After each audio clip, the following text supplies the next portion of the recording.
છેલ્લી સિસ્ટમની વાત કરવા જઈએ તો બંગાળની ખાડીની છેલ્લી સિસ્ટમ આવી હતી, જેની અંદર આપણું પણ અનુમાન હતું કે સૌરાષ્ટ્રમાં આ સિસ્ટમને કારણે સારા વરસાદ થશે, પણ એ આપણા અનુમાન મુજબ એમાં પણ નથી થયા, કેમ કે 27 થી 31 જુલાઈમાં જે વરસાદો પડ્યા છે એ મધ્ય ગુજરાત, દક્ષિણ ગુજરાત અને ઉત્તર ગુજરાતના વિસ્તારોની અંદર સારા પડ્યા છે, જે આપણે 8-10 ઇંચનું અનુમાન કરતા હતા એવા વરસાદો પણ એમાં નોંધાયા છે. હવે આનું મેઇન કારણ છે કે જે સિસ્ટમો છે એમાં આમ જોવા જઈએ તો આપણે ભારત દેશ છે એને બંને છેડે એક એક સમુદ્ર છે. એક છે બંગાળની ખાડી, જે આપણે પૂર્વ ભાગો ઉપર છે, પશ્ચિમ ઘાટ ઉપર આપણે આવેલું છે અરબ સાગર.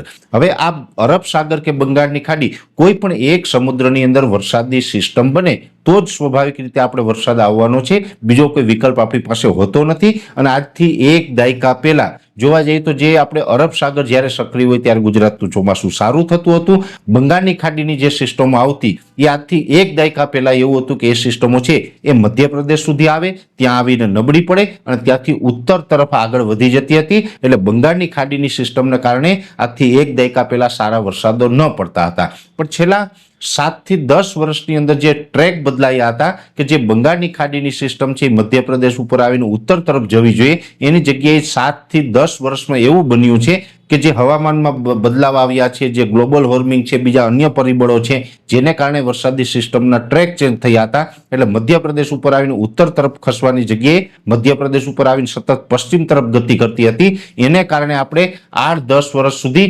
બંગાળની ખાડીની સિસ્ટમોને કારણે પણ સારા વરસાદો પડ્યા હતા.